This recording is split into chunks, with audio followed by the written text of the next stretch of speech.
తలెత్తండి, కళ్ళు తుడుచుకొని రొమ్ము విరుచుకొని సగర్వంగా చూడండి. మీ ముందున్నది స్వేచ్ఛ. ఈ గడ్డ మీద తల్లుల జోలపాటలోనే వీరగాథలున్నాయి.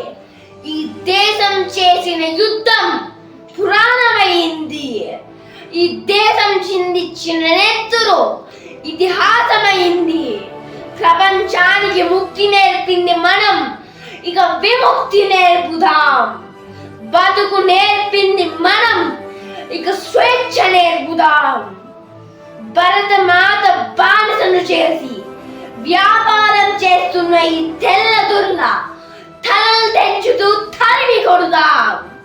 ఈ గడ్డ మీద పుట్టిన ప్రతి ప్రాణానికి లక్ష్యం ఒక్కటే, స్వాతంత్రం, స్వాతంత్రం, స్వాతంత్రం.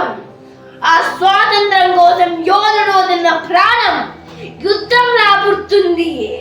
ఇకపై నేను యుద్ధాన్ని, స్వేచ్ఛ కోసం కాలిన దేహమే దేశమవుతుంది. ఇకపై నేను దేశాన్ని. ఈ ఉరికయ్యకు వేలాడుతున్న నన్ను చూసి ఉత్సవాలు చెయ్యండి, సంబరాలు జరపండి. ఇక్కడ జరుగుతుంది నా మరణం కాదు, చరణం. భరత